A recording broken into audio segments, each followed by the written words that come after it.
Hey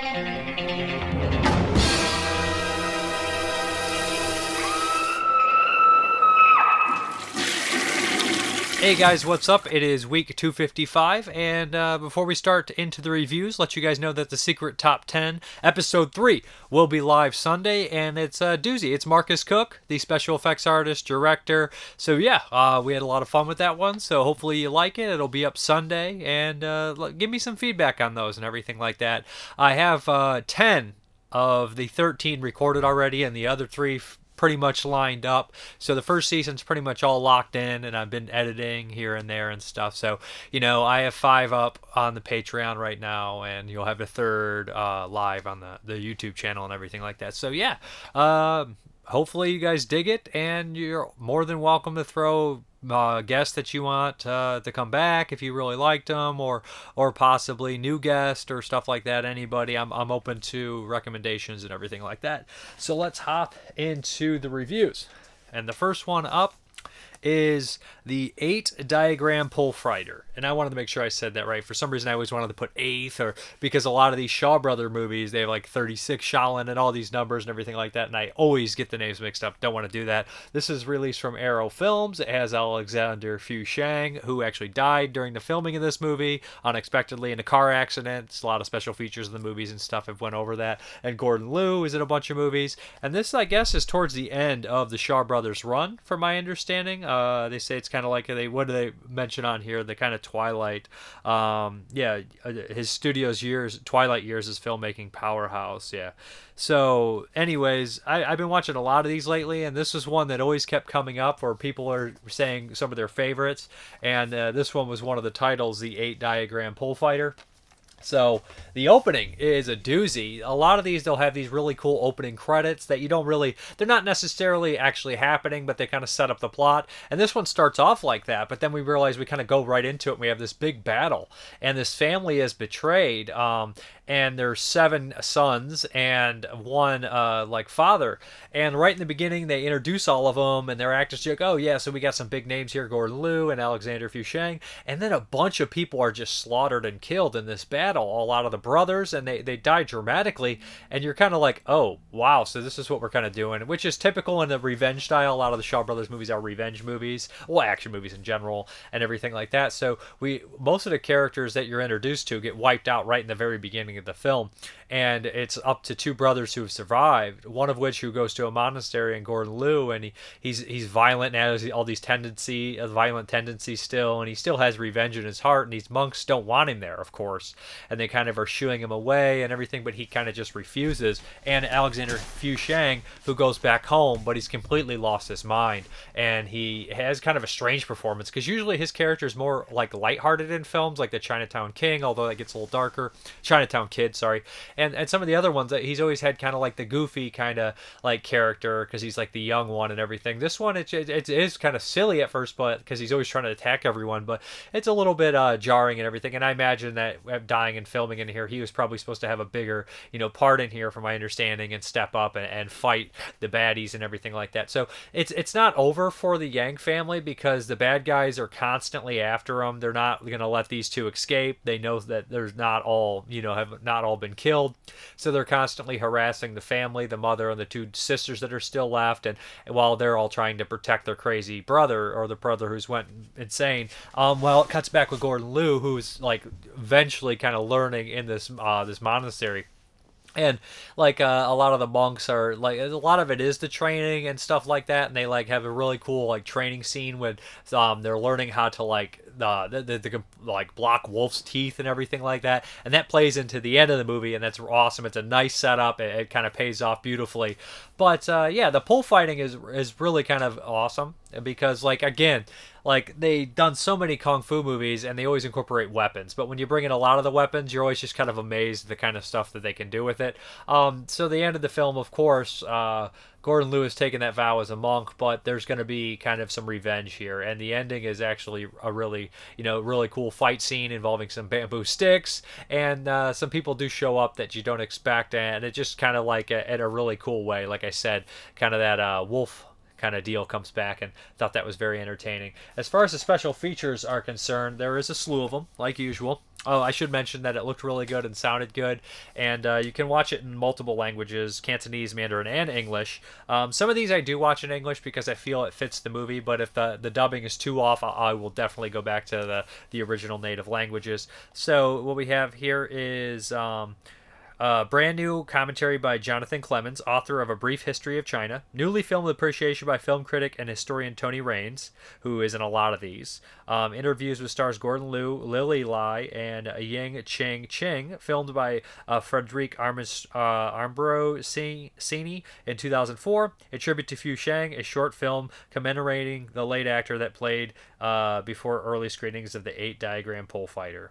Presented via a German dubbed telecine, the best available copy with English subtitles. Alternative opening credits as the Invincible Pole Fighters, theatrical trailer, and all that. So yeah, anyways, like I said, this is a really cool movie. All these Shaw Brothers movies are usually kind of revenge driven, and I'm a big revenge fan of this stuff. And yeah, like I said, there's a lot of training here, but there's a lot of like politics with the bad guys going after him and everything like that, and a lot of screaming traitor, traitor, traitor. But there's a good payoff at the very end, and there's some people that get killed that you really kind of don't expect. But yeah, this is a good one, and it's very gory in the beginning, especially you think like it is like the very bright paint blood, but it's well worth your time. And I thought this one was really solid from Arrow Films. Okay, the next one up is another Arrow release, and this is Come Drink With Me, another one that I had always heard good things about when I asked about for Shaw Brother recommendations and everything like that. Yeah, so this one's a little earlier, much earlier than the last one that I just talked about. This is, I believe, in the late 60s. So although the picture quality and the stuff, you'd be hard pressed to be able to tell like kind of the difference. For me, a lot of the Shaw Brothers movies have the same quality, the same look and everything like that. So Come Drink With Me, I actually really thought this was one of my favorite Shaw Brother movies I've seen.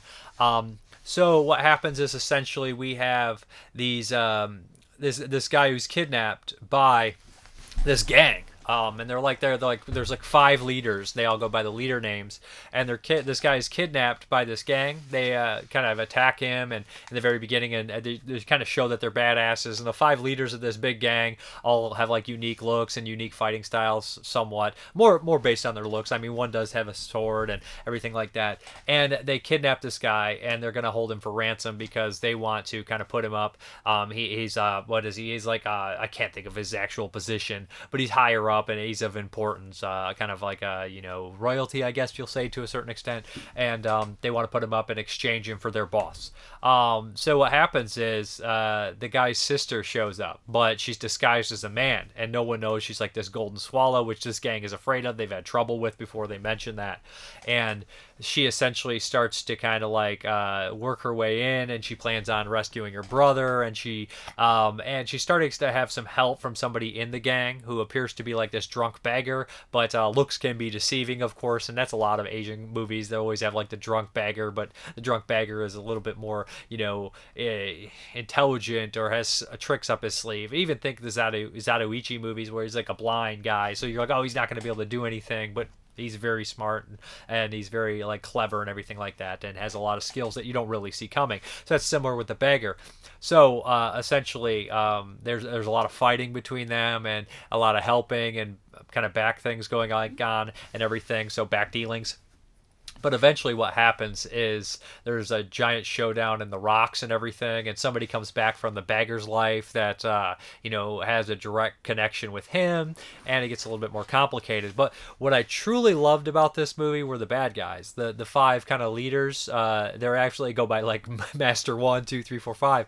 And the absolute highlight of the movie was the Jaded Tiger. He is very pale. He's very like vain. He has this white outfit that he always has, and he's very fast, and he just has a great fighting technique, a great villain demeanor, kind of like in those ways like the really like gaunt and pale and just evil son of a bitch characters. And he does one of these things in the very beginning of the movie where he kills this young monk kid with poison, and like then he hasn't been taken out of his misery, and it's just like, oh, this guy is a monster. Exactly. But I just thought that the bad guys were great, and that's kind of what I gravitate towards, similar to like a spaghetti western who they always deliver the villains and they always deliver the revenge and the action. And I would compare these Shaw Brother movies a lot to the spaghetti westerns in terms of how they make me feel. I've never disliked any of them that I've watched. Some I like more than others, and this is definitely one of the ones that I would put higher near the top. But I would watch this in its native language because the English dubbing is really, really over the top, and it's usually not as over the top in some of the other ones, but this one was particularly over the top.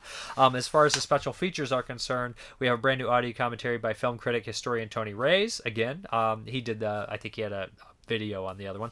Interviews with a star Chang Pei Pei, an interview with star Yang Hua. These are from 2003 and 2007. Interview with star Chang Hu Lo, and that's 2003. Talk story with Chang Pei Pei, a 2016 Q&A at the University of Hawaii, moderated by George Chung Han Wang. Cinema Hong Kong, sword fighting, a documentary on the history of the wuxia genre. I don't know how to pronounce it exactly. It's WXIA. And Shaw Brothers contributions to it, produced by Celestial Pictures 2003, featuring interviews with Chang Pi, Gordon Liu, Lar Kar Lang, John Woo, Sammo Hung, Kara Hu, David Chang, and others. Now, this kind of they kind of explain a little bit what that is. Years before the Shaw Brothers Kung Fu films made them the biggest film studio in Hong Kong, local audience flocked to their Wia Pang films, mystic tales of sword fighting and often gravity-defying heroes fighting for honor. In his final film for the studio, Come Drink With Me, director King Hu, A Touch of Zen, broke fresh new ground in martial arts storytelling and catapulted fresh-faced lead actress Chang Pei Pei to stardom in the process. So there is like a lot of magic angle to this, like wind blowing and everything, and that's really cool. But like I said, the fighting is also really excellent. They do have a really great fight scene over like a pond. These two characters with the bagger and someone else, and they're like jumping across the pond and everything like that. And I thought that was really effective. But again, the highlight to me is that there's a lot of badass females into the Golden Swallows are definitely the most powerful overall characters in the movie. I mean, as far as the group is concerned. But the one standout to me was the Jaded Tiger, just because he was such a great villain, and that's the kind of villains I gravitate towards, like skinny, gaunt, evil, people that pale, and they're just I enjoy them quite a bit. And I also like the big goons too, and like the bad guys are really well set up, and like similar to like the boxer from Shang Tuang, who all the bad guys are, and like we're gonna have this big fight scene at the very end, and there's gonna be a lot of casualties. So good stuff with Come Drink With Me. And I should mention that this is a musical too. There's a couple musical numbers because the beggar kind of travels with this group of young kids, and he like provides for them and everything like that to help his disguise, but also he has a kind of a good nature to him, and like they're in the restaurant and they sing like songs about begging and eating and all that kind of stuff. So anyways, Come Drink With Me, really good stuff, really recommended from Arrow Video. Okay, the next one needs no real introduction here, but this is the Steelbook 4K edition from Arrow Films of Robocop,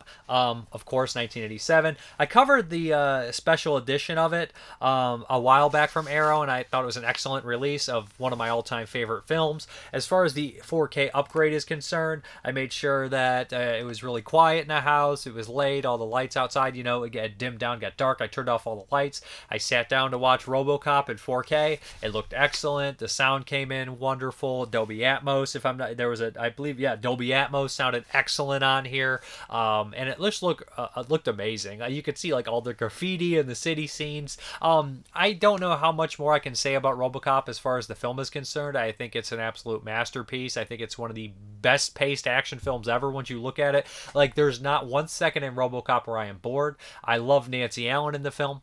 I love, Peter Weller is great, but everybody in this movie is fantastic. It's endlessly quotable. It's darkly humorous. It's satirically brilliant, and it is just has some of the best action and gore for this kind of movie ever. I mean, sci-fi action in the late 80s and the 80s and the early 90s was some of the best stuff as far as that's concerned that's ever been made. Like, if you look at, Total Recall came out around the same time, and we have Predator and Terminator. All that stuff is just and Aliens is such a just perfect films, and this I think sits at the top of the heap of them, really, to be honest. So, like I said, besides Peter Weller and Nancy Allen, we have Dan Harity, who pops up in Halloween 3. I probably said his name wrong. I always have trouble with the Harley, the Irish name on there.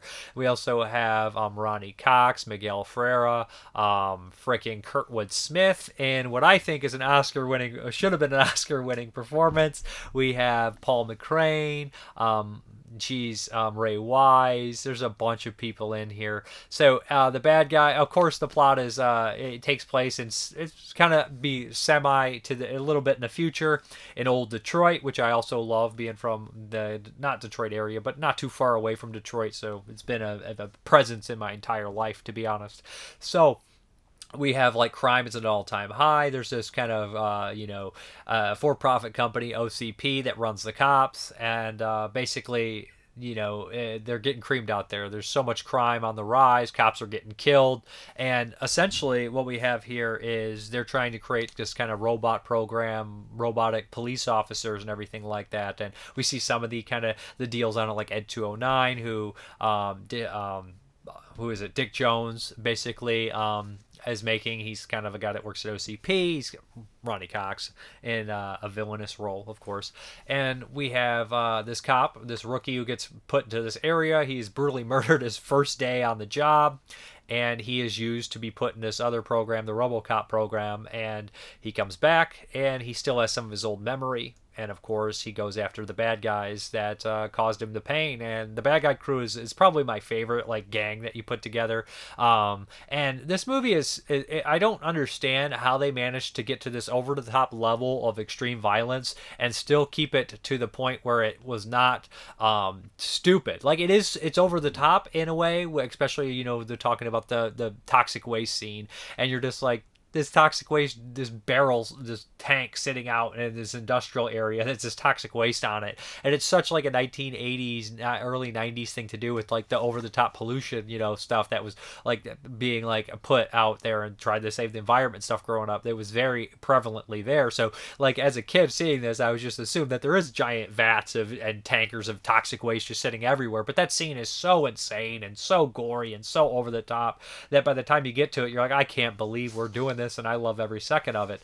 But it has a lot of like satirical stuff too, like the casual mentions on the news of several people dying, the basically the nuclear war battleship game that's played for laughs, and just the lack of human empathy in the film in general is a very satirical, dark take on where we were heading. And the funny thing is, the great sci-fi movies usually predict the future, and RoboCop really does, because we have, from what I understand, possibly robot dogs that they'll be using on the border. So it's just insane to think we're gonna have a bunch of Ed 209 like things running around kind of securing the border from now on. That's just crazy. But anyways, it's loaded with features. It looks fantastic in 4K. The sound is excellent, and I love the steelbook. I'm not huge in steelbooks, but I love the original kind of cover art here. This looks very similar to the VHS. And like I said, like it's one of these worlds, like the movie takes place in one of the worlds that crime is absolutely rampant. Kind of like the Death Wish series or Hobo with a Shotgun, where it's like if you go around the corner, you're going to be mugged, you're going to be raped. But usually, like, and hopefully there's a RoboCop or a Paul Kersey there to shoot the guy in the dick. So here's what we have here: the 4K Ultra Steelbook contents. So this has director's cut and theatrical cut. If you guys don't know the difference, the Ed 209 scene is much gorier in the director's cut, and Murphy, Peter Weller, when he's killed as Murphy, is much gorier as well. The hand explosion completely goes off. So this is what we have here. We have, of course, Dolby Vision HDR10, which is new. And this is the 4K restoration of the film from the original camera negative by MGM, transferred in 2013 and approved by director Paul Verhoeven. And we have 4-channel mixes plus DTS HDMA 5.1 and Dolby Atmos surround sound options on both cuts. So we have English subtitles, of course. We have a 44-page collector's book on here. And then we have a lot of the special features that were on the other disc beforehand, which is a slew of stuff. There's several commentaries. There's a lot of little documentaries. There's a tribute to composer Basil Polondoris, which is one of my favorite scores ever made. Literally, this is an excellent disc, and it looked fantastic. And yeah, it's just amazing that they went through this and everything like that. If you guys are not familiar with this movie, I can't see anybody really disliking it, even on a first time view. And if you do, like, I just don't think we're on the same planet. I'm sorry, I know. Like, it doesn't mean anything. It just means that one of us is an alien. But yeah, nice booklet here. Lots of pictures and everything, and just the amount of carnage and violence in here, and the endlessly quotable stuff. This is what I'm talking about here. We have toxic waste and meal on here. One of my friends actually bought me that figure, and I put it on my fridge. It's this toxic waste punk, which cracks me up. But I mean, this is a classic. I mean, there was toys to it as a kid for me. I remember having toys of Robocop and some of the goons. There's also two bigger sequels, Robocop 2 and the third one by Fred Decker. And then we had two lesser-known sequels. And if I'm not mistaken, there probably was even a television series at one point. But Robocop, it's a classic. It's on 4K. If you're an absolute hardcore fan of the film like myself, I would say you should pick it up. I mean, this is one of the movies that you kind of have to have in 4K for me at least personally. But yeah, great film. Paul Verhoeven is an amazing director, and this stands as one of my personal favorite films ever made, Robocop. Okay, we're going to move to the next film in the Claude Charbol box set, Lies and Deceit. And this fourth one in here is going to be Betty. What year was this made? I want to make sure I get it right. I believe a lot of these were all made in like late 80s, early 90s. This is 1992. And yeah, again, all these movies have yet to disappoint. I thought all of them were very good, and Betty is no different. So this structurally is a really interesting movie. So we kind of open up with a woman who's in a bar. She's kind of leaving with somebody, a doctor, and she's really drunk, and you don't know much about her. She's not talking very much, and so she's like she's having this conversation with this doctor, and he starts to get really weird with her, and she keeps ordering scotches and everything, and just like a really strange place she's at, like this weird dive bar where there seems to be a lot of people that have a lot of money though, but they're just kind of lonely and sad, and a lot of weird characters in general. So what happens is before anything really bad can happen with this doctor, who obviously has some mental problems, a older woman kind of helps her out, and the person that runs the place, they kind of take her out, and then she wakes up in this apartment, like this hotel, and she kind of like nurses her back to health and everything like that. And as the movie progresses, we have this storyline going on, and we have flashes that go back through her entire life, and kind of almost like three different storylines here. The first one would be kind of like starting off her very young, every time she tells a story about herself, starting really young, meeting with her dad and her mom and all that kind of stuff, and moving and living with other people and everything. And kind of you see these things that happen in her life that kind of set up who she is and why she is in the situation she is in now and everything like that. And then we also have the storyline that as it goes on, it starts to get closer to the events that led her to where she's at now, her current situation with her husband and everything like that.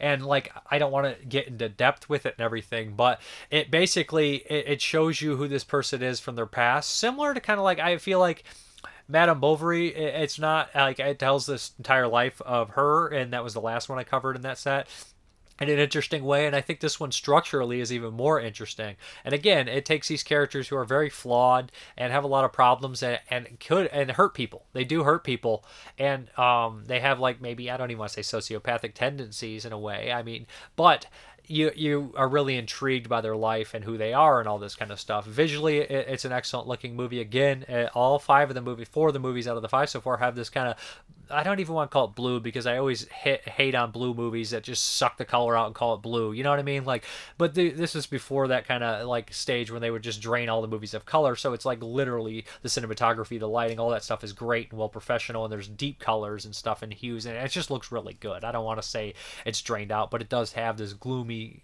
feeling to it.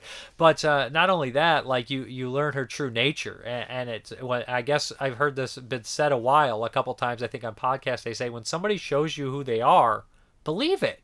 And she tells directly a couple people who she is, and they still want to help her, they still want to be with her, and then she goes and does exactly what she told you she would do. So it is a lot of elements in that way. But it's an excellent performance by her. It's top notch. It's great.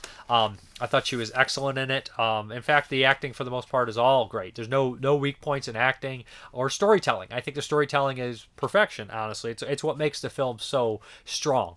But it is kind of a depressing and sad movie at the same time. Adapted from the novel the same name, Marguerite author George Simeoni, Betty is a scathing attack on the upper middle classes, featuring extraordinary performance from Mary Trigonant as a woman spiraling into alcoholism but fighting to redeem herself. So there's special features are concerned on here. We have a new commentary by Kat Ellinger, who's excellent. Betty from Summono to Charbol, a brand new visual essay by French cinema historian Jeanette Vinde. French is probably the hardest language for me to do, of course. Interview with Ross Schwartz, a brand new interview with English translator of the George Simenon novel on which the film is based. Archive introduction by film scholar Joel Magny. Select scene commentaries by Claude Charbol.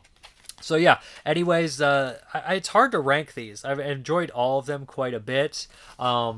And no negativity on any of the films in here. But this one, I think I liked it pretty close to the level of Madame Bovary or in the other two. So no weak points in the set so far. And next week I'll finish the final, Torment. But yeah, this is a great film, and I'm catching a pattern here. I know a lot of people say, why can't they make anything original?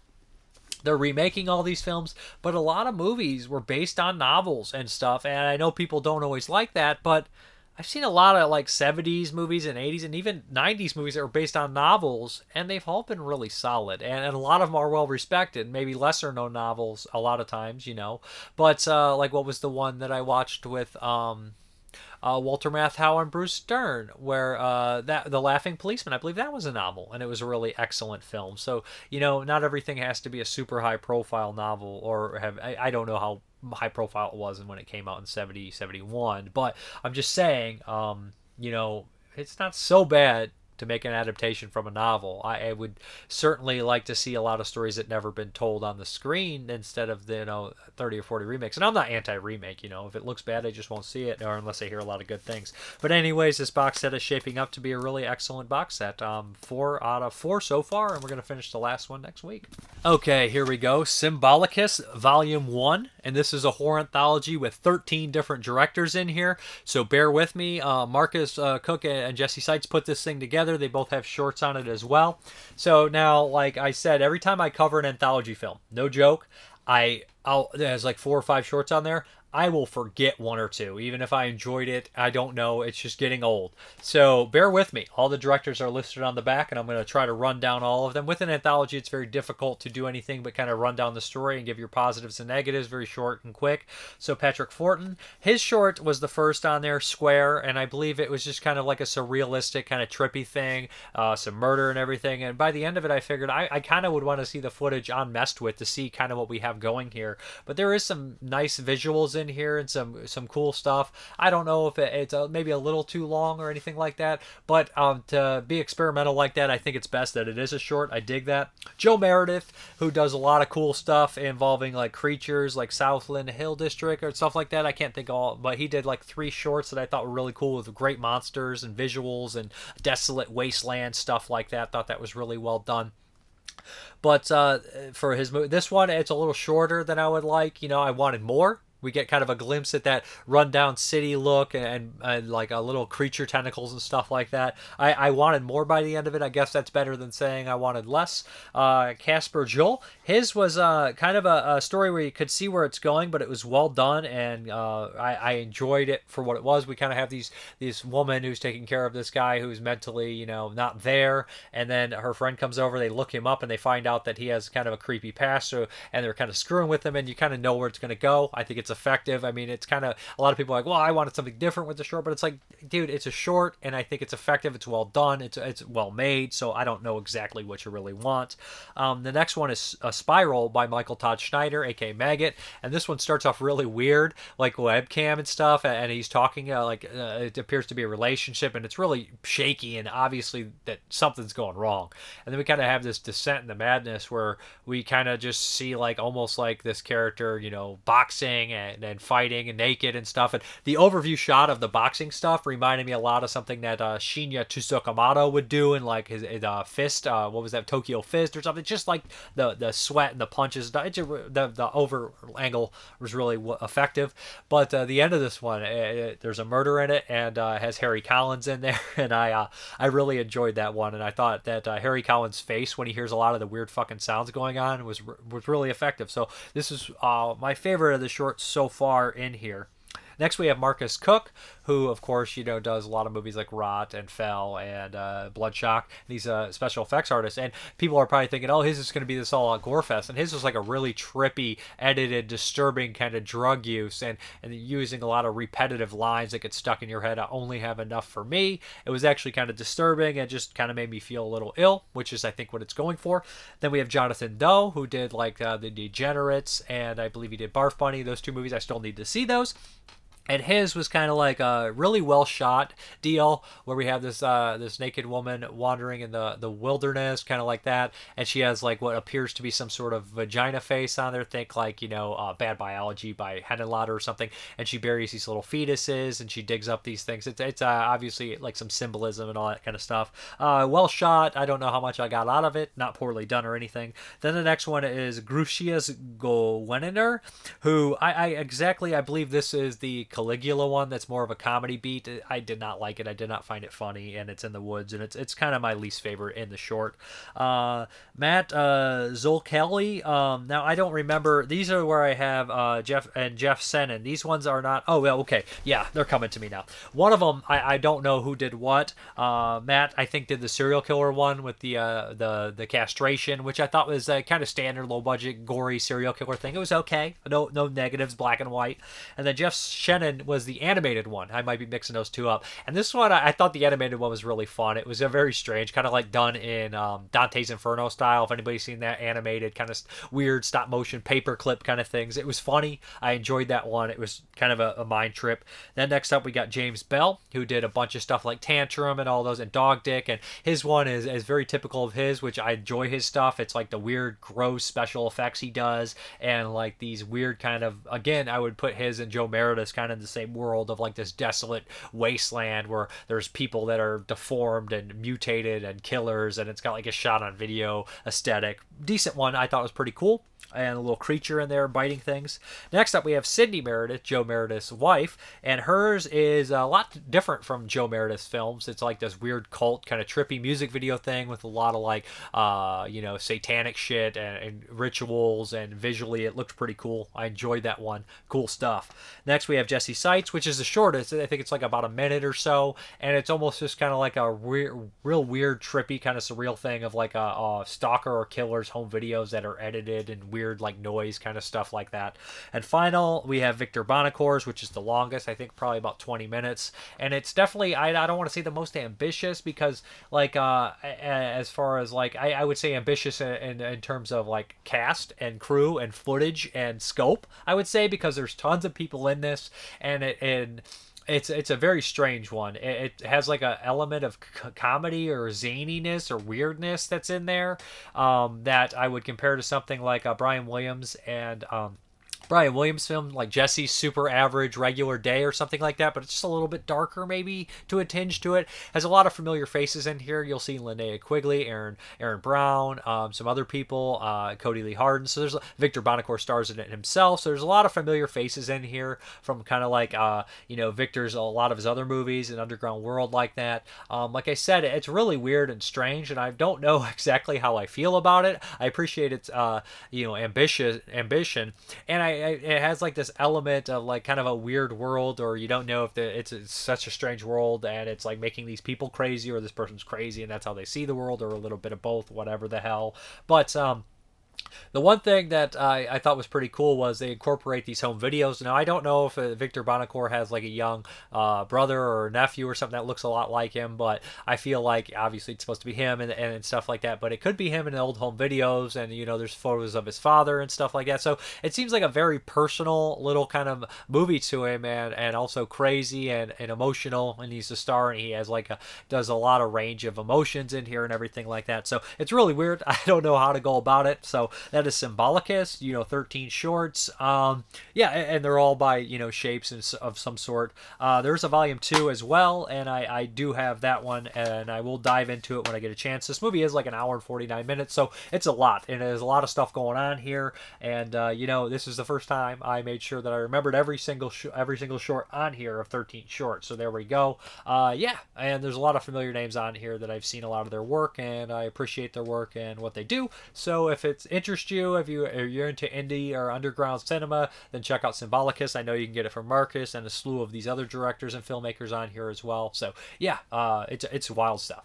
Next up is the Patreon pick, and this is a pick by Jason Willard.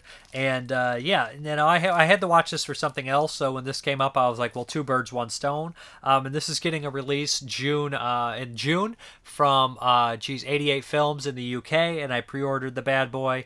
But for now, I have a Blu-ray bootleg of The Seventh Curse from 1986, and my Fortune Star DVD I apparently never opened. But remember these cool Fortune Star window box here? Yeah, so this is a rip, I believe, from a Fortune Star Blu-ray. I bought it from a website years back, and the Blu-ray I believe has some weird issues of lagging and stuff like that. So this is by the same director as The Cat and Story of Ricky. His movies are absolutely wild if anybody's seen Story of Ricky and The Cat. But The Seventh Curse is an hour and 20 minutes. It's nonstop action and weird adventure stuff and monsters and curses. So Chow Yun-fat is in this, but he's not the main star. He is a supporting in here. So we have here is, I believe he is like a doctor of some sort, and I don't remember exactly his position, but in the very beginning, he's involved in this like robbery. He helps stop this robbery, and there's a reporter there as well, and it's like this weird action, like shootouts and all this crazy shit happening. But then like he realizes he has like this curse, and he goes to Chow Yun-fat for help, and he tells him, well, how did you get this curse? And we have this flashback, this crazy elaborate flashback, which feels like kind of like an Italian jungle adventure movie, but like more crazy with actual monsters and like weird curses and shit. So we find out he was cursed, and as well was another woman there, because he like was involved, like got in the way of this like ceremony or some shit where there was like this giant floating baby fetus thing and this other god that they were trying to resurrect, and it's just fucking bonkers, where people are killed and he narrowly escapes, and now they have to go back and stop the seventh curse, and they have to do all these wild things and everything like that, including climb this giant mountain thing and get its eyes to save him. And of course there's going to be a monster fight at the very end. The gore is going to be amazing when those monsters grab people and rip off their heads and knock out their throats, and it's just a bonkers movie. Like literally I loved every second of it. It's like I said, an hour and 20 minutes, and there's a wild ride to get there. There's action, there's shootouts, there's adventure. Indiana Jones meets curse movies of like the weird Indonesian Thai variety, but it has that kind of Hong Kong flair at the same time, where it just like balls to the wall, we don't give a shit about ratings deal. So yeah, this is a great movie. I really was immensely happy with it. I can't wait to get my new one from 88 Films, the deluxe set that comes out in June, and I recommend you guys give that a pre-order if you like weird and wild cinema. And I really like to see The Cat get a Blu-ray release, because that movie is just as cool as this one, and there's these two monsters in this movie that I loved. But anyways, this is a really fun movie. Like I said, I can't get into too many details about it because it's just nonstop insanity and weirdness, and I think that anybody that likes monsters or monsters fighting or adventure stuff will really dig this one. But I think the monster right here, he's chilling on the back of the Blu-ray right there. He is fucking as crazy as he looks. But that's The Seventh Curse. Loved it, from 1986. Okay, I believe this one's from 1993, and I wanted to check this one out. I've seen this before. It was a rewatch. It's been a while. Used to watch these a lot more as a kid.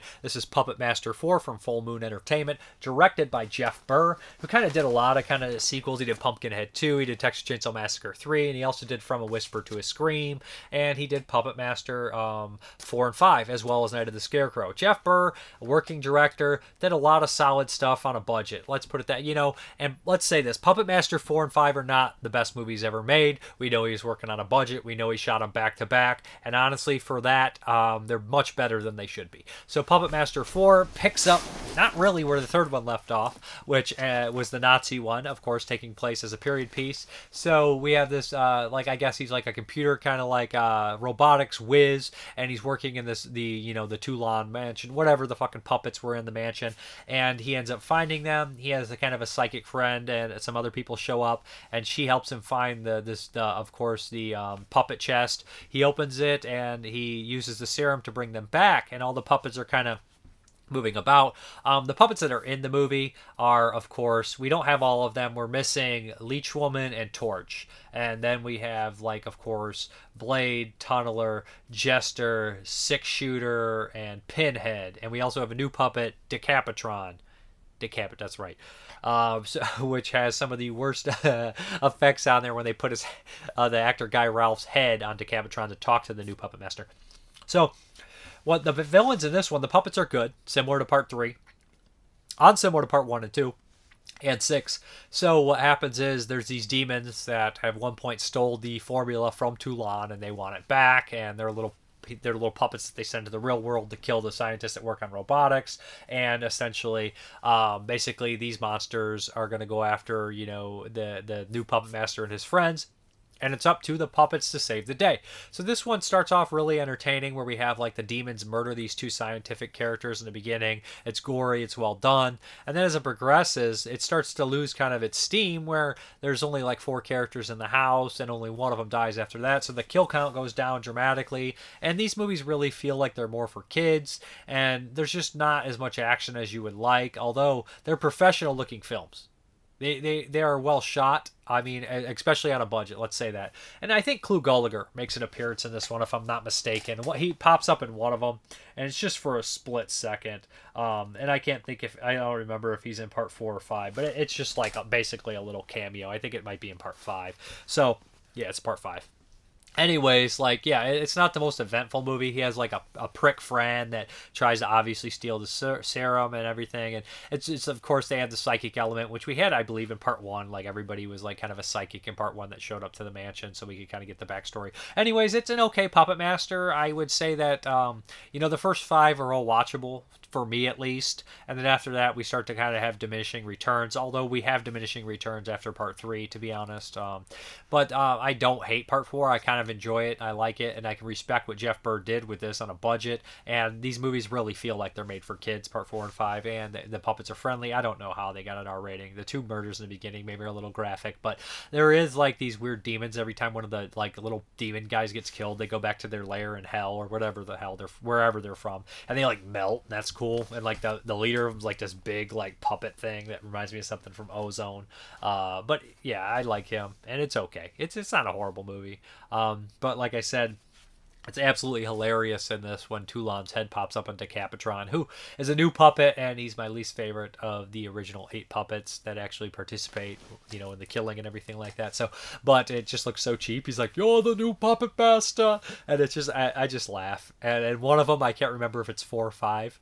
They, like, didn't do a good job on the last one. Like, there's too much of Toulon's neck or Guy Ralph's neck showing, so it's like an extra long neck, like on the Decapitron, and I just couldn't stop laughing, and I just kept saying too long.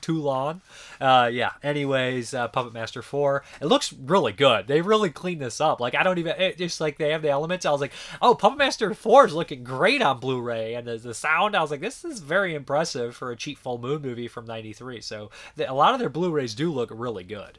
Okay, guys, now it's time to hop into those 1994 movies. Prison officials say Dahmer's head may have been bashed against a wall. A day of last-minute appeals failed to stop the execution of America's most notorious mass murderer, John Wayne Gacy. Throughout, Chikatilo presented himself as a wretched victim of nature's indifference. Satan approves. Reality! What do you know about reality? Handling 40 CNN cable orders to make an exclusive live. This is not a Solitaire story. This is not reality. Not reality. Not reality. This is reality. Not reality. Phantasm. The delusion of a disordered mind. A phantom. A spirit. A ghost. Look, he hasn't got any relatives, and the coma he's in is irreversible. Give me a signature and I'll pull the plug now. Fuck off.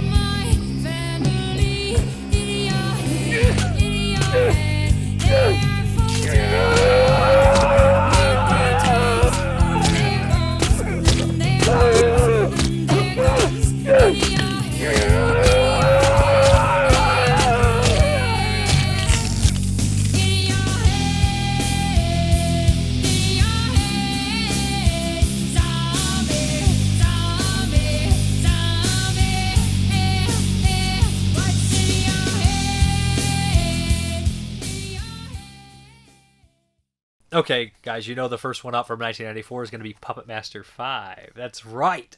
So all the puppets are back from Puppet Master 4, Puppet Master 4, and now they added Torch. Now, if you try to break down the timeline, I know JP and 22 Shots tried to do it like where the chronological order is, and we know 2 has to be the last one where Torch was introduced. So you're like, how the fuck does this work? Like, is Torch like go back in time where they find him? He wasn't in part, 4, but who cares? It's whatever. So this one basically adds an element of there's a guy who's like, I don't know if he's a lawyer or he works for the robotics company. He bails our guy out because they think he committed the murders from part 4, and he ends up getting all these like goons to try to look for the puppets because they know that they could be the secret to the robotics and a bunch of money. One of the goons, I believe, is Dwayne Whitaker, if I'm not mistaken. Clu Gallagher does make a small cameo in here. So essentially it's like these 4 goons who are like the village people of idiots. Like they're all dressed in ridiculous outfits and completely mismatched, looking for the puppets until, of course, the demon things come back because they want the serum, and they pick off all these goons and everything like that. At the same time, we have Toulon popping up as Decapitron every once in a while and hilarious like effects. And yeah, this one literally there's like 40 minutes, and it's like an hour and 20 minutes, 40 minutes, and nobody's dead, and there's like, it's just like the pacing on this one is pretty bad. Like you're like, shit needs to happen, people need to be killed, there needs to be kill counts. Like we're 40 minutes in an hour and 20 minute movie and nobody's dead. There's not been any really significant violence. Like maybe the puppets have knocked down these goons and it's like, oh, these funny hijinks. Again, Puppet Master 5 is a kids movie. Even if it has a rated R on it, it should be rated R.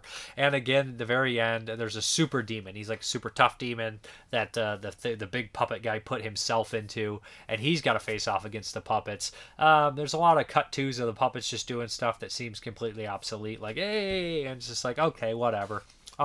It's weaker than part 4. It's not the worst Puppet Master. It's still watchable. Again, it looks really good, and as far as like a low budget movie on Blu-ray would look, I think it's pretty solid. This one, we have the commentary of Jeff Burr, of course, and this one's cool too. One eye on the lens, one hand on the puppet, the making of Puppet Master 4 and 5. And we have that interviews with Jeff Burr talking about making 2 movies at once and all that stuff. Like, not even back to back at the same fucking time. So, yeah, if you like Puppet Master movies, then check part 5 out as well. These are a little bit nostalgia for me. I used to rent these movies all the time and always loved them as a kid. 4 and 5 do not hold up as well as I remembered. 3 still does, I think, to a certain extent, but 4 and 5 are still watchable, and I'm not unhappy I revisited them. Okay, we're going to do another full moon movie from 1994. Now, I've already covered this, and yeah, so I don't remember exactly what I said about it, but I'm just going to be very quick with it. It is Lurking Fear, H.P. Lovecraft's Lurking Fear. Always loved that cover art, amazing cover art, and I've read this short story, which is basically about these ghouls that live in a cemetery that are like a kind of a offspring that lived in the ground from somebody, and they become mutated and they eat people now, of course. This one has a little bit more to it. We have a guy who's recently released from prison, and he goes back to his old stomping grounds. Vincent Chiavelli is this undertaker, mortician, and he tells him, hey, your pops hid this money inside one of the bodies. I have the half the map, you have the other half. Let's put our resources together. We'll you get 80%, I get 20%, yada yada yada. But at the same time, Peter Finch, with a couple of goons from Frenzy, is after the money as well because they ripped it off from his casino. And at the same time, to make matters worse, Ashley Lawrence, Jeffrey Combs, and a couple others, including a priest, want to blow up the cemetery and kind of stop these creatures that are living under the cemetery that have been feeding on this town for a very long time. So all these, of course, are going to meet up in this kind of like church area and try to survive the night. There's going to be obviously a lot of fighting. It's like crime element, of course. We have the crime element of the money and everything like that. So the performances range. I mean, Jeffrey Combs is really solid in this one. Peter Finch is okay. Vincent Chiavelli's really good. Ashley Lawrence is solid. Some of the other ones are lesser performances. Not absolutely horrible. Some of the real lower ones are like iffy and everything like that. But the monsters look really great. They have some cool reveals, especially when it's in the confession box. At the very end of the movie, the monsters kind of start talking and giving them that voice. It's kind of like, yeah, it's exposition and we learn things, but at the same time, I'm like, I don't like that deal. I like the setting. I like the story, really. And the idea that there's not that many movies about ghouls eating people and shit like that, Lovecraftian style. I think that's really cool. The gore effects are solid for what they are. They're not overly abundant in the film. And if I'm not mistaken, C. Courtney Joyner directed this. I don't remember if I caught that last time. C. Courtney Joyner was a writer on a lot of movies, a handful of films, Class of 1999, I believe. I looked that up to see, because I was like, oh, C. Courtney Joyner, I know him from like contributing to a lot of special features on like film detective stuff. And he's very educated in film and everything, and I imagine it's got to be the same C. Courtney Joyner.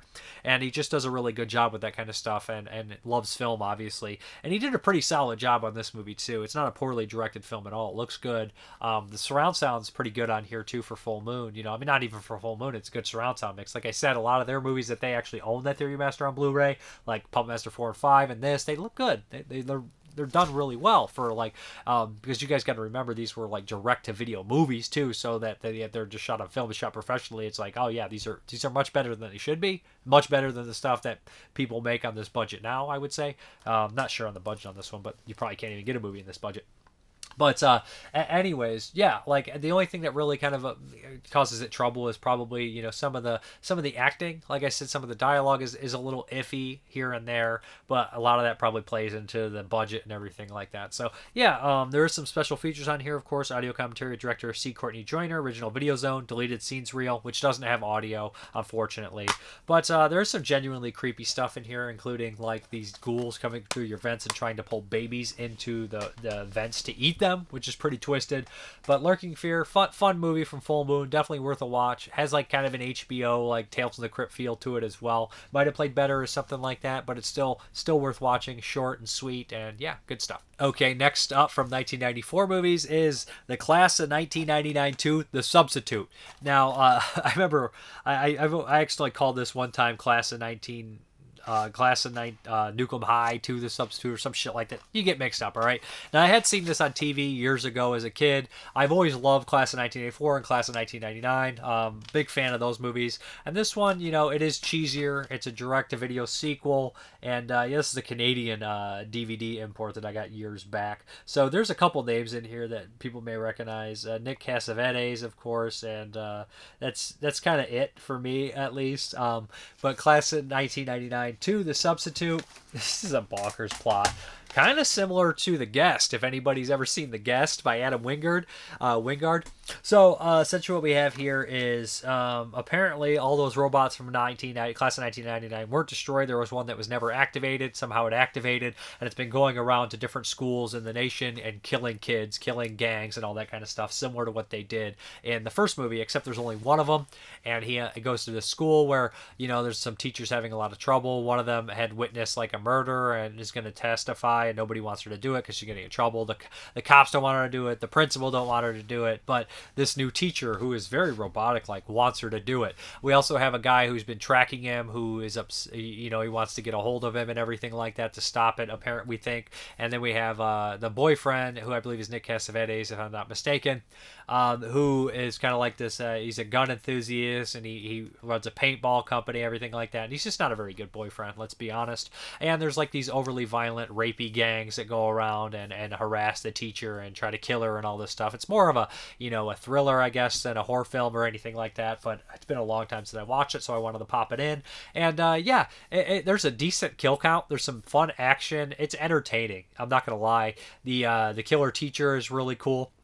I mean, for what he is. I mean, he does a good job. And it ends kind of in a bigger kind of thing than you think. A lot of people end up killed. A lot of people end up shot. There's some good kills in this movie. And there's a creepy, like, psychological element with the teacher, which I liked. And there's a crazy bonkers off-the-wall reveal, too. But Class of 1999, Class of 1999 2, The Substitute, you could do a lot worse. I mean, there was a lot of these kind of, crazy teachers killing student movies. The Substitute, of course, there's like 4 of those at the time, around that time. But anyways, this is kind of like direct to video, like action thriller semi-sleaze that I enjoyed for the most part. It's fun, and you'll know if you'll like it from the trailer or anything like that. Okay, the last one from 1994 I'm going to talk about is Darkside Blues, which is an anime, and I'd never seen this one, so I didn't really know too much about it. I popped it in. It's not very long, and it's based off a manga. The one problem with it is there's a lot of story here, so much story that like I was halfway through, and I was like, is this going to be like 3 parts? Am I missing something? Was this never complete? And it's kind of a rush thing. So it takes place in some sort of post-apocalyptic world where we have an evil corporation that seems to rule over everything. They've bought all the world's land except 10%. There's like kind of an outline, like a little group of humans that basically live on this 10%. And we have, of course, these rebels that hide in the mountains that are fighting this group. Enter this Darkside guy, who basically just shows up one day and he's going to kind of help them. But the bad guys have a lot of, power as well. They have these crazy kind of like mutant characters that have different powers as well. And we have like this weird kind of, I would say like this Native American style character, shaman character. I don't know how to explain it, but he's mysterious as well. And he shows up, and we also have a rebel who's kind of hiding out with the main characters too. So we have all these different characters that are introduced. We don't really get enough time with any of them, but we get a little bit of glimpses in there. And of course the heroes are going to fight the villains and some cool fight scenes. I wish we had a little bit more time with the villains to know exactly who they are, but there's this weird thing between Darkside and the shaman kind of character that almost seems like sexual tension by the end of the shaman character stuff. He's always like, I always kind of liked you, and it's just weird. But I think there is some cool fight scenes in here, some cool characters. There's some violence, of course, but overall I thought it was a decent anime. I liked it. I enjoyed it. I just wanted more. I think this could have been stretched out a little bit more. In the beginning, there's a crazy torture scene where a woman is turned to gold, which I thought was cool. Anyways, it's a decent anime, and it had some cool stuff. I just wish maybe I would like a little bit more. It's kind of a nice little, I guess, look into what the possible manga would be, but I feel like this definitely should have been a little longer than it was, just one movie, and I don't know if it continued the story or not, but I did feel a little gypped off by the end of it, because I was like, oh, I would like to see more. I'd like some of these plot holes filled in and everything like that. But yeah, the bad guys are cool, and I was entertained throughout it. So interesting stuff. Darkside Blues, not necessarily horror, more of like a sci-fi post-apocalyptic, but it does have gothic, I guess I'd say, like horror elements, because the character always mysterious and like kind of gothic, I guess. I don't know how to put it, but yeah, so there it is. Hey guys, we're here for You Ain't Seen. This is my pick for you, and I picked John Woo's 1992 action movie Hard Boiled. Now, this stars Chia-Liang Fat. It has Anthony Wong in it, of course, and some other familiar faces. It actually has one of the 5 Venoms in here. It does. Years down the line, the guy who played the Lizard is Mad Dog. And the other actor who plays Alan is a name that's in a bunch of movies, too. He's in a lot of stuff that I know I've seen him, but not as much stuff as I'm familiar. He's in Hero. You said he was in Hero. I've seen Hero, but it's been, the greater part of long time. 20 years. So, Hard Boiled is a movie that I initially saw when I was like 16, 17 years old. My friend Corey Zunk actually made me watch this movie, and I did not remember it correctly. I remembered Blue Jean Monster in this movie, but he wasn't. It was actually the Lizard. It's been a long time. Anyways, I was super excited to watch the double shoot gun thing. And one of the lines in the beginning when the chief yells at Chia-Liang Fat, who's Tequila, who's just basically your dirty, hairy, I'm not going to listen kind of rogue cop. Right. He says, put a gun in a man's hand, he's a Superman. Put 2, he's a god. And after the major shootout in the very beginning, you just see Chia-Liang Fat like running around with the double pistols, and he's pretty much fucking unstoppable. Anyways, there's this amazing tense shootout in like a bird bar where like there's these birds and they keep it's like a dim sum tea shop, with the birds above the thing. So it's really intense, and it's like an undercover sting. It's just really really complicated, and of course Chia-Liang Fat's partner dies, and this kind of puts him on a rage to stop the arms dealer who he feels is responsible for it, and Anthony Wong, who plays one of his best performances. Like, he's not your typical...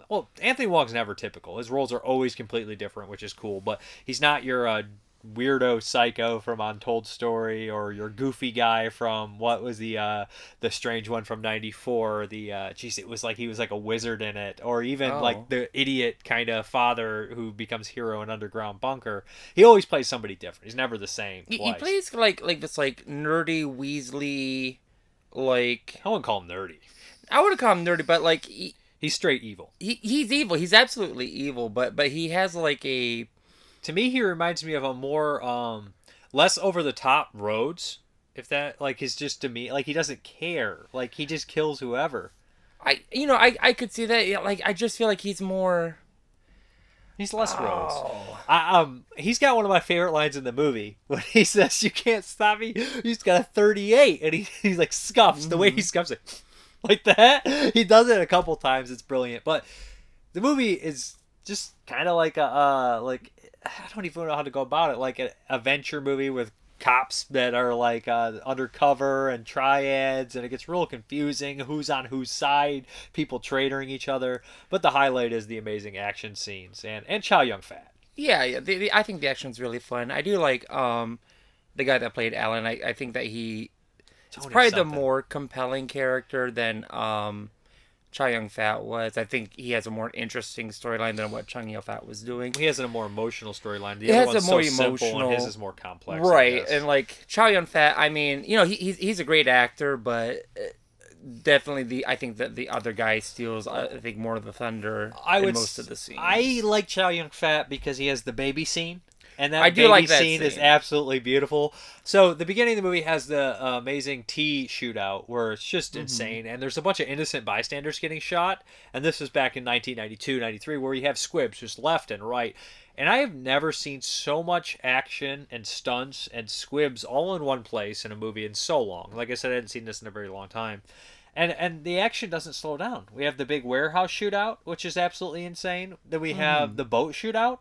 And then the last 40 minutes of the 2 hour and 3 minute runtime or so, 2 hours and 8 minute runtime, is in a hospital. And it is the most epic terrorist take on a hospital ever. We have about 40 goons in there with police officers and hostages. And we have the 5 Venoms running around with an eye patch and an underground armory. Like armory. But doctors that want to cooperate. Those fucking rocket launchers.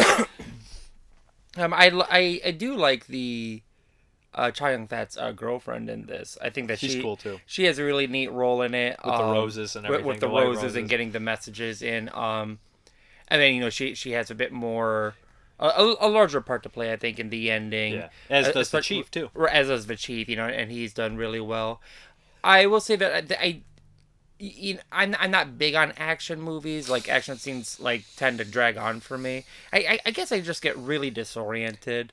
So the downside to me is like as much as I like the movie, like the hospital scene being as long and drawn out as it is, it was almost like a whole separate movie. Like I do think that could have been shortened up to some extent, because I just felt like it should have ended like 5 times. Everything about this movie is great. There is a wonder in the hospital that I don't know how they did, where they literally, Chia-Liang Fat and Alan are walking through, Tequila and Alan are walking through the hallways, and guys are popping out and they're shooting them, and effects and stunts are going off, and I was just like, it went on for like 5-6 minutes. Well, you see, that's the thing. It's not like there was any part that like you necessarily could cut out, but it was just, they had so many ideas that it's like, maybe drop a couple, because because it is like a good 45 minutes. I love everything about it. I think it's great. I mean, if you're into action movies, maybe it is your thing. Like, isn't what's the one where you just like fight in a tower the entire time? The Raid? Like The Raid. I prefer this over The Raid. Because I like martial arts, and I prefer the movie The Night Comes For Us, the one they did, which is, it's just a little bit more violent than The Raid. And if you know me, I like shootouts, but I like hand-to-hand, but I'm more in the shootouts, especially when we have squibs.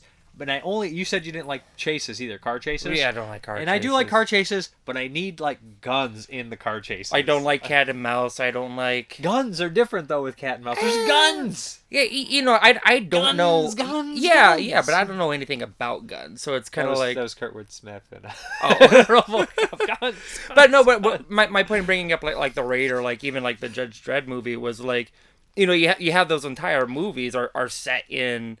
of a tower, and like, Isn't one Lethal Weapons too? I think, or am I thinking? No, 1 and 2 aren't in towers. 3, I don't know. All 4 of them don't. I don't remember a tower. But Die Hard isn't a tower. Maybe I'm thinking Die Hard. Nakatomi Plaza or something. What is that? What's it called? But you know, like the entire movie is like the beginning, middle, and its narrative is all in one location. But like it's that movie.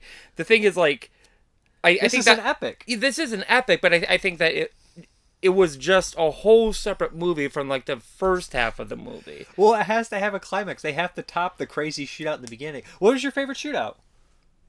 Well, the hospital, the warehouse, or the boat? Probably the warehouse, because I think that was probably the most compelling one. That's because they had the boss uncle in there. Well, they had the uncle, and the uncle was kind of like shadowing what Chia-Liang's fat partner had shadowed about. I was born here, I'm going to die here.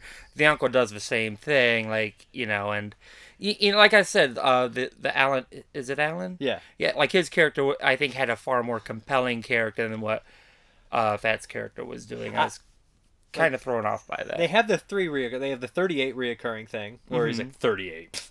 And then they have the I was born here, I'll die here.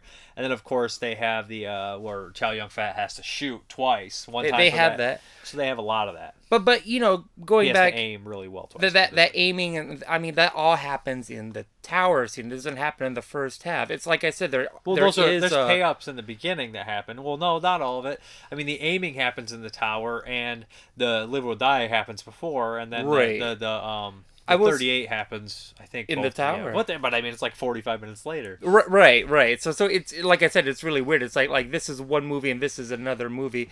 The rose motif does carry through the whole movie. And that's how the undercover cop is kind of communicating with the chief of police. It's really kind of cool because he's sending lyrics. Yeah. They do the code. Yeah, and the like song lyrics, and they figure out the notes and put it in a decipher. Like it's cool. You know, it's fun. Like, it creates some great comedy. When Chia-Liang Fat's like, yeah, she doesn't like white roses. She's like, yes, I do. Right, because they had the whole bickering earlier about like this is a man of taste, yada yada yada. I don't know. Like I said, it was a fun movie. It's a straight video game. Like half this movie, like the shooting, even breaking down the door where you have to think of how to shoot it. Like I don't know. I love this thing. This thing was one of the best. I haven't watched an action movie this good in years. Like besides, I watched Robocop this week, which is an action movie this good but action sci-fi, Robocop's different. Right. Yeah. But just had a good week so far. 2 great ones like that. And I also watched Puppet Master 5 this week, and 4, which aren't horrible, but you know we watched that anime. It was okay, but I mean those like you watch Hard Boiled and like Seventh Curse and RoboCop, and you just watch this bonkers cinema, and then you like pop in Puppet Master 5, and you're like, a little lackluster on that, right? But I mean I thought this movie was great. We watched the Dragon Dynasty release, which I know is not. There's the problem with a lot of these Chia-Liang Fat movies. I mean John Woo movies is like they're like which releases. What the fuck's cut, what has the better sound quality. So I didn't think the sound mix was too great on this one, to be brutally honest. Like for how loud and explosive, the sound mix was not particularly good. It was very standard. I wonder sound. if maybe the American one might be a little bit different. Like the dubbed version. Well, I think that it had the Cantonese or whatever it was in the 2.0, and then the English in 5.1. But I'm not going to watch a Hong Kong or Chinese movie in English unless it's kind of like an old school martial arts movie, because I feel like those in the Italian flicks in the day, they feel like it just feels right to me. But there's like an aesthetic to it. This one, no. Like the Cat 3 movies, no, they don't feel right to me. They need to be in their native language for most movies. And even most of the Godzilla movies I do, unless it's Godzilla 85, then I must have it in English. Of course, duh. But I mean, I love this movie. There's another one he did called The Killer, which is another one that he's in a bunch, but this is the one that I would like compare to that I've seen. Has I think Chia-Liang Fat in it as well, and that one has the blue jean monster in it. I was mixing a lot of stuff up. That's a really good movie too. I'm not too familiar with like Chinese cinema in general, like aside from like the stuff I've seen like here and there, but I don't necessarily like. Chinese cinema has never been like a thing for me. You know what I mean? So like I know who like Chia-Liang Fat is. Like the big names I recognize, but I think I also recognize them more for like their roles in like American movies and less so. Well, I think Chia-Liang Fat ended up being in The Replacement Killers, wasn't he? Was he in the? Oh, I have it's no hard to idea. remember I that couldn't stuff. tell I you. mean, I'm not an expert Chia-Liang fan. I only know him from the John Woo stuff. I'm also And- not an action film guy, Yeah. so I'm really kind of like cutting out a whole lot of Well, John Woo had a career in America Yeah. too. I mean, he Yeah. did the Mission Impossible Part 2. He did Face Off. He did Hard Target.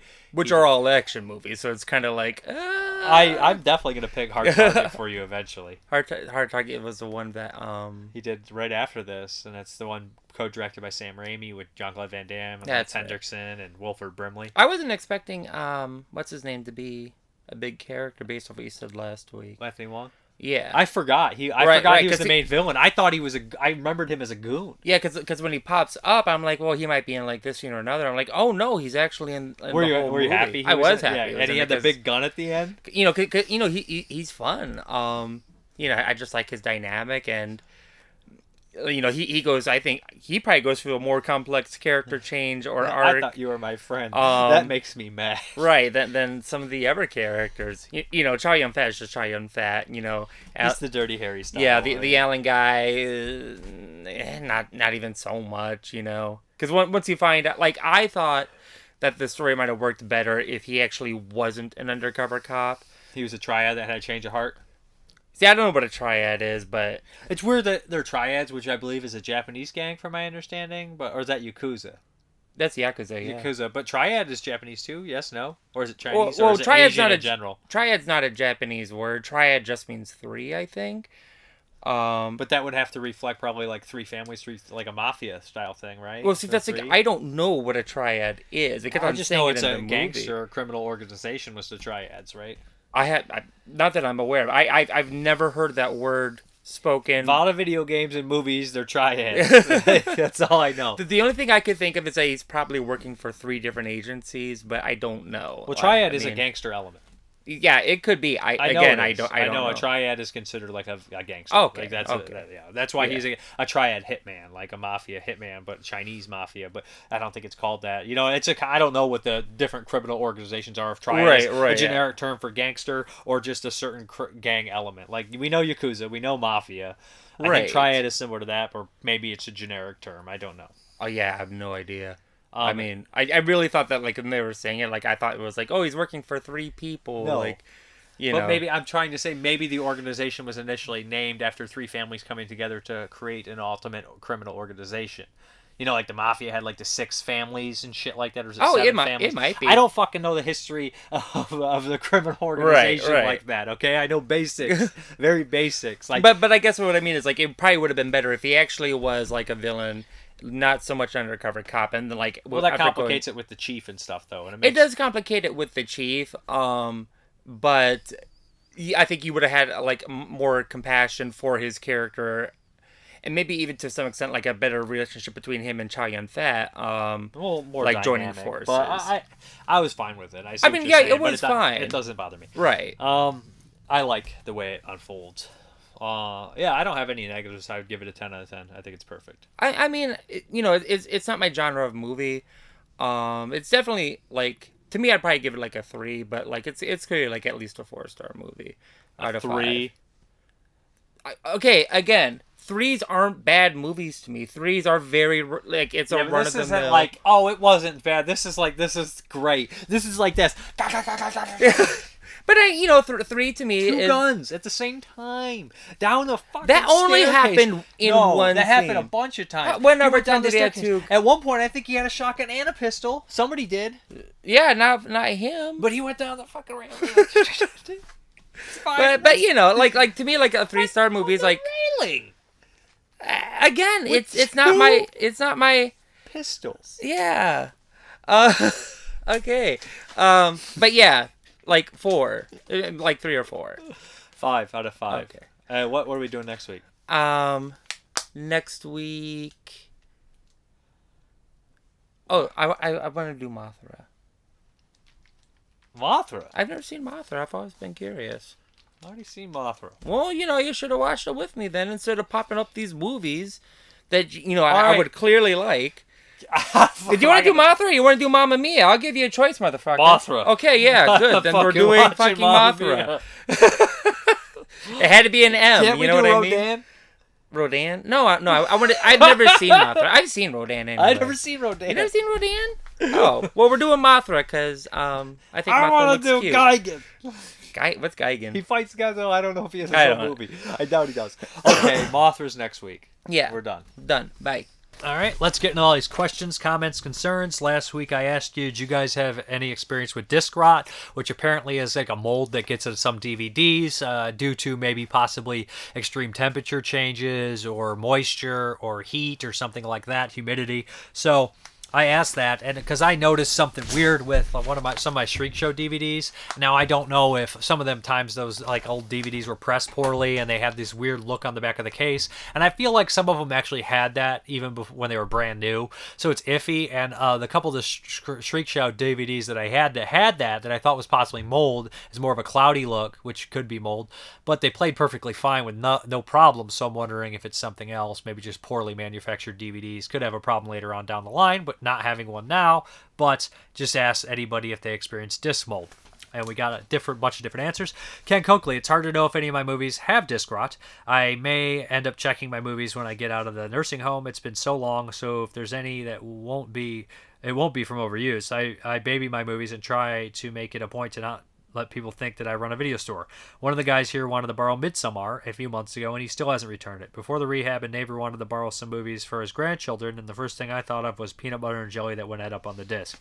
I stopped letting people borrow my movies after I hit about, like I started collecting seriously.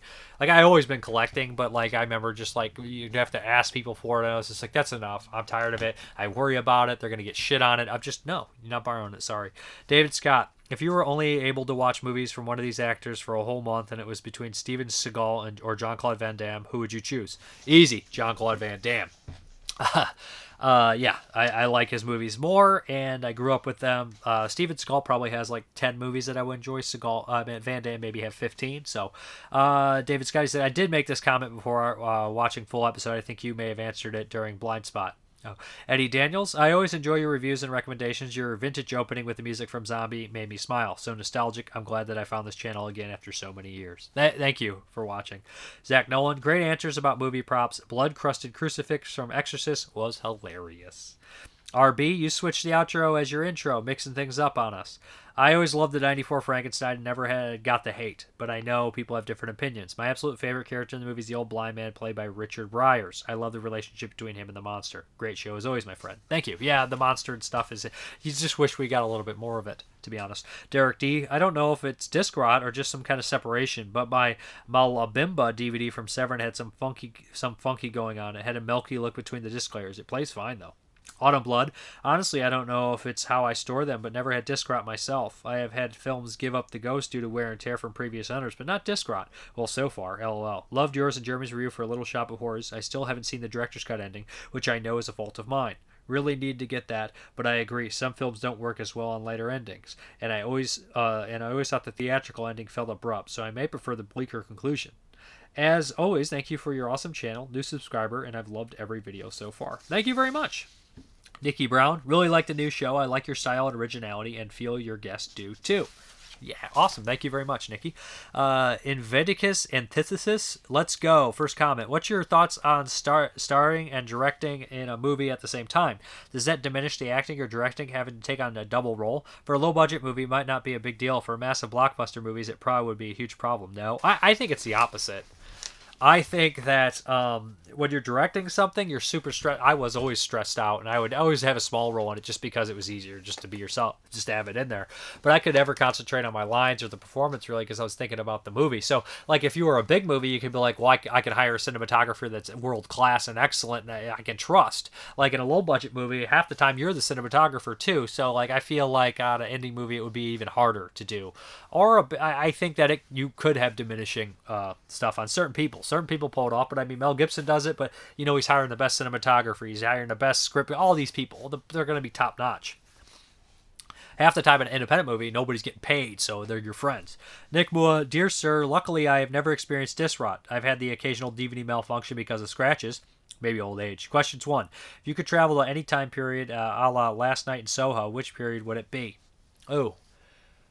Probably the 70s. Two. Sometimes actors just throw in the towel. Which actor you love has called it quits much to your regret? Bruce Willis. I know maybe not retired, but he definitely has called it in. Now I heard recently that somebody said that they were saying he has dementia or Alzheimer's or something, starting to forget his lines, which makes me sad, and I can understand what now a little bit more. For me, it's Everett McGill. Oh, you mean quit? I just mentioned that I would like to see Rick Moranis act more, but I'm happy people are retiring and not having to, die while they work. Do you prefer prosthetic makeup or zombies, or very good CGI zombies? Prosthetic makeup on zombies. Any day. Excellent show as always. Now you've got two of them going.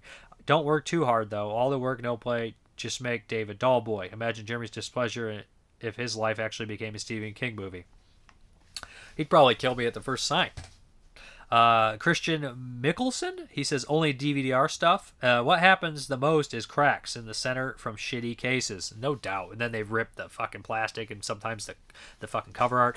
James D. Cokes, from what I'm aware of, zero. Marco Vintian, James D. Cox, all the films which I have lent you from you having that issue, I am keeping them so you don't have to deal with them.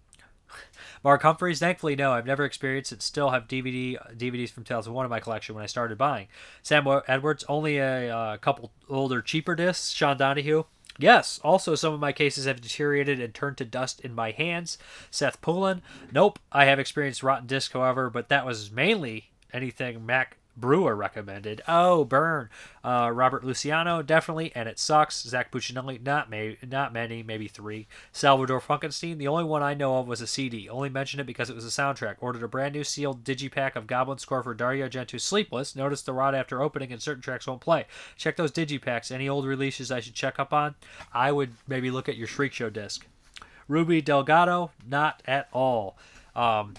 So Ronald Postillo, he posted a gif of angriness. Keith Larson, hopefully none of my rare horror gems get that, but no, Jesus, this shit that keeps me up at night, and it definitely is too.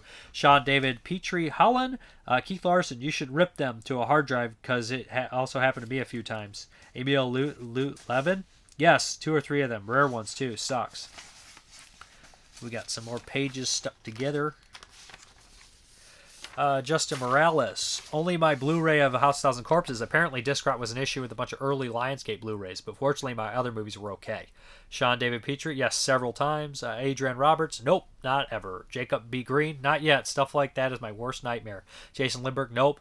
Vincent Pierre, Pernina, yes, in fact, there was a string of releases for Menka Bay circa 2000-2001 that had a defective lecture that resulted in them quickly rotting and becoming unplayable. Their release of Dario Argento's Opera was one of the affected titles back then. There has also been some Blu-rays that have bronzed and become unplayable, including some Criterion releases that needed a replacement. Days of Heaven was one. Matthew L. Furman, some of my discs no longer exist. Rob Kohinski, none that I'm aware of. It happens, but I've never experienced myself, thankfully. I wonder, though, what are the 2-3 biggest contributors to disc rot? Anthony, I would say temperature, humidity, and just poorly constructed disc. Anthony Padilla, wait, disc rot? Tim Walker, nope, I've had a DVD player since like 2001 and never seen it happen. 20 plus years and no dice. Michael Fisher, none of mine have. Thomas Gleba, I had to rebuy House of 1,000 Corpses on Blue. The disc delaminated, or at least looked like it. Jordan Bibby, I thought that it only happened with DVD-R and Sega Saturn disc. Doug Schultz, lots of Warner stuff from 2006, 2008, all dual later. Don't buy anything from those years without being able to check first. Shirley Reels, never heard of it until just now. David Gibson, I have only had it on burn disc. Stephen Nemeth, your mom is a burnt disc. Sebastian Shanjaro Aries, yes, many Lionsgate Blu-rays circa 2006 to 2009 and DVDs from New Line Cinema and Anchor Bay. Christopher DeZuba, nope. Eric Reif Snyder. Oh, yes. Dual later Warner Brothers disc malfunction from 2006 to August 2006 through May 2008 and big offenders of rot. I've had 20 succumb to it. Someone even made a YouTube video on the issue. Donald Pleb. Out of 12,875 DVDs and Blu-rays, I've never seen disc rot. I started in 99 with DVDs. Colin Stone. Yeah, Media Blasters and Tree Show discs were pressed in processing plant, it seems, as everyone had trouble with them, including myself. Eric Reiser shows he posts a large thread about people with disc rot from Warner Brothers, and 1 if the 20 I've had. He shows a couple pictures of them. Brandon Jones put a gif of all of them. Okay. And he says he posted a video again of somebody showing the Warner Brothers disc rot issues. So Eric Alex Barfly James, how do you avoid it? I would say keep moisture and just some of the discs I don't think you'll be able to avoid. Aaron Mazzola, no. Dagger Renow, my rare Sid Barrett bootleg was completely devoured. Colin Stone, Faceless on Shriek Show, Bloodsucking Freaks on Trauma. Tom Horsball, never. Mark Bessinger, not on DVDs, but on Laserdisc, yep. I've had it on Laserdisc too. Robert Cruz, yep. Had it happen on the Warner Brother produced DVDs released in the mid-2000s. A few discs on Full House and Wonder Woman, the complete series. Warner Bros. Has kind enough to send replacements free of charge, and all those work fine now. Dylan Young, yeah, a handful of them. Mark Krasenzik, no, but I have had 1 or 2 Laserdisc. Jacob Davidson, thankfully no. Eric Whiting, surprisingly no, and a lot of DVDs are over 20 years old now. Dustin Hubert, I was rotating titles last week and pulled the case off the shelf to move it down, the shelf below, and the armory literally crumbled in my hands. Not seen disc rot, though, yet. I've had that happen, too. I went to move a disc, and it literally just broke in my hands, and I was like, what the fuck? And it was one of these, like, Cat 3 Hong Kong title discs, so it was, like, longer than it should have been, so I couldn't replace it. I had to use another disc from one of those that I had upgraded to better DVDs that I didn't really need to have it anymore, so it's kind of a pain in the ass. Jesse Bard, the 3-disc set of Rocky Horror Picture Show plus Shock Treatment. Shock Treatment has no blemishes or scratches, but freezes up one scene where there's no problem when I first purchased it. Mame, the Lucille Ball movie, is the similar problem. No scratches or blemishes, but still skips when it never did when I first got it. Strange thing is the cloudy disc thing did happen to my thoroughly modern Millie, and it plays just fine. Just depends on the disc, but none are mold. None are made on demand, he says, sorry. Yeah, so I guess we're going to hop... this week's question. Since I've been covering a lot of Shaw Brothers movies, I want to know what Shaw Brothers movies do you want on Blu-ray that have not been released on Blu-ray? I know 88 Films is doing a lot of them, and of course Arrow is doing a lot of them, Eureka is doing a lot of them. What Shaw Brothers movies do you want on Blu-ray that we haven't got yet? And now we're going to hop into that update. Okay, let's hop into this update. First up is Backwoods Marcy. That title right there, right? This is Saturn's core, of course. She's homeless and hungry for sex and blood and revenge. Who isn't? Yeah, this looks ridiculous. I have not seen this movie. I'm not familiar with this movie. It's got to be a Wave production, right? It's got to be. Yeah, so this is what I'm not familiar with. I look forward to checking it out. Next up, we have a Yellow Veil title here.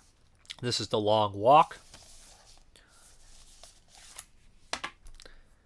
This I don't know too much about, but like the Yellow Veil titles have looked really interesting so far, so I guess I'm collecting these now too. So, yeah. An old scavenger living on the fringes of a near-future society acquires the ability to transverse through time, thanks to the ghostly companion whose death he witnessed 50 years earlier. In order to appease his soul, he decides to trespass into his own past, setting in motion a plan to prevent his mother's terminal suffering. Sounds very depressing and interesting, something that I would enjoy. Then we have Ode to Nothing, which is, who is this? So many freaking partner labels here that I just can't keep track. Connie, I can't keep track of all these ones. Like when they do the partner labels, I go through, I read a little bit about them, and I decide whether or not I'm going to purchase it. This one, I guess, passed the test. So. Another crazy ass double feature here. Hollywood's New Blood. This movie's nonsense. Where acting dead can be fatal. And this is a culture shock. It also comes with Slashdance, which is a nonsense movie. So it's a double feature here. Hollywood New Blood and Slashdance. Yeah, so essentially I believe these are probably SOV. The presentation of Slashdance is an HD upres from the original one. Video Master Hollywood's New Blood is an HD uprise from the best available video source. Film elements for both films are lost, which is what I was thinking because Culture Shock put this out on DVD, and I wasn't going to buy it until I realized that Hollywood New Blood's also on there, which has one of the most ridiculous title songs ever, if I'm not mistaken. Then we have Pathogen, which is from EGFA. Yeah, this one looks pretty cool. Looks research gone a wire. I always say that word wrong too. Kid can't even read.